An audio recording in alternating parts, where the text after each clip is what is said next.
कभी कभी एक पेंटिंग सिर्फ रंगों से नहीं बनती, उसके पीछे छुपी होती है एक पूरी कहानी। एक सफर जो शुरू होता है एक छोटे से मैसेज से और खत्म होता है किसी के चेहरे की मुस्कान से। कुछ दिन पहले मुझे एक मैसेज आया, हेलो, क्या आप मिथिला पेंटिंग बनाते हैं? मैंने जवाब दिया, जी हाँ, आप किस तरह की पेंटिंग चाहते हैं? उन्होंने कहा, मैं कुछ ऐसा चाहता हूँ जो सिर्फ एक पेंटिंग ना हो बल्कि एक इतिहास हो। यहीं से शुरू हुआ एक पेंटिंग का सफर। उन्होंने मुझे अपना आइडिया बताया। वो चाहते थे एक ऐसी पेंटिंग जिसमें मिथिला की परंपरा हो, प्रकृति हो और थोड़ा उनका पर्सनल टच भी हो। लेकिन सच कहूं, ये उतना आसान नहीं था जितना सुनने में लगता है, क्योंकि मिथिला पेंटिंग में सिर्फ डिजाइन नहीं होता, हर लाइन, हर पैटर्न का अपना एक मतलब होता है। मैंने सबसे पहले रफ स्केच बनाना शुरू किया, लेकिन यही पहली मुश्किल आई। कई बार ऐसा हुआ कि स्केच सही नहीं बनी, कभी प्रोपोर्शन गलत, कभी बैलेंस ठीक नहीं। मैंने एक स्केच बनाया, फिर मिटाया, फिर दोबारा बनाया, शायद 4-5 बार, क्योंकि मैं जानता था ये सिर्फ मेरे लिए एक काम नहीं है, किसी के लिए एक खास चीज बनने वाली है। जब फाइनली आउटलाइन रेडी हो गया तो मैंने डिटेल वर्क शुरू किया। मिथिला पेंटिंग की सबसे बड़ी खासियत है उसकी डिटेलिंग, और यही दूसरी चैलेंज शुरू हुई। छोटी छोटी लाइनें, परफेक्ट सिमेट्री और बिना गलती के पूरा पैटर्न बनाना। एक छोटी सी गलती और पूरी पेंटिंग का बैलेंस बिगड़ सकता है। कई बार हाथ हल्का सा कांप जाता था और दिल धड़कने लगता था कि कहीं कोई गलती ना हो जाए। अब बारी थी रंगों की। मैंने सोचा, कौन सा रंग इस कहानी को सही तरीके से दिखा पाएगा। मिथिला पेंटिंग में हर रंग का एक मतलब होता है। लाल प्रेम और शक्ति का, पीला ऊर्जा और पवित्रता का, हरा जीवन और प्रकृति का। लेकिन असली चैलेंज था इन रंगों को बैलेंस करना, क्योंकि अगर एक रंग ज्यादा हो जाए तो पूरी पेंटिंग का फील खराब हो सकता है। मैंने धीरे धीरे रंगों को भरना शुरू किया। हर स्ट्रोक के साथ एक अलग सेटिस्फैक्शन भी था और एक डर भी।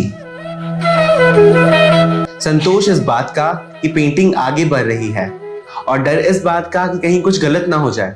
कई बार मुझे लगा कि ये कलर सही नहीं लग रहा, तो मैंने उसे चेंज किया। कई बार एक छोटे से हिस्से को परफेक्ट करने में घंटों लग गए। एक दिन ऐसा भी आया जब मैं रात में 2 बजे तक काम कर रहा था। आंखें थक चुकी थी, हाथ भी जवाब देने लगे थे, लेकिन दिल कह रहा था थोड़ा और, बस थोड़ा सा और। क्योंकि ये सिर्फ एक पेंटिंग नहीं थी, ये एक कमिटमेंट था। धीरे धीरे हर हिस्सा कंप्लीट होने लगा, और फिर आया वो मोमेंट जब मैंने आखिरी डिटेलिंग की। छोटी छोटी लाइनें, फाइनल टच और एक आखिरी नजर, और आखिरकार पेंटिंग पूरी हो चुकी थी।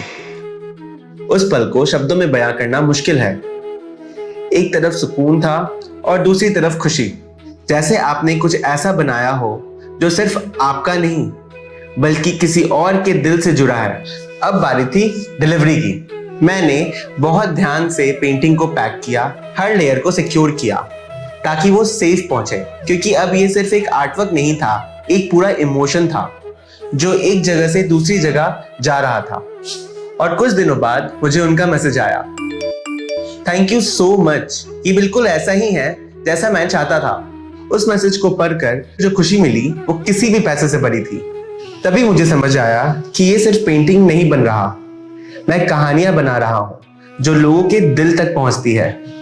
और यही है एक मिथिला पेंटिंग का असली सफर, एक छोटे से आइडिया से एक खूबसूरत एहसास तक। अगर आप भी इस सफर का हिस्सा बनना चाहते हैं तो जुड़े रहिए, क्योंकि यहाँ हर पेंटिंग एक कहानी कहेगी। आने वाली वीडियोस में मैं आपसे शेयर करूंगा कि कैसे एक पेंटिंग को मैं कंप्लीट करता हूं, कौन से पैटर्न्स यूज करता हूं और कैसे अपने पेंटिंग को इम्प्रूव करता हूं ताकि मेरे क्लाइंट्स को वो और ज्यादा पसंद आती है, और हर वो पैटर्न जिसको बनाने से मिथिला पेंटिंग और ज्यादा खूबसूरत निकल कर आती है।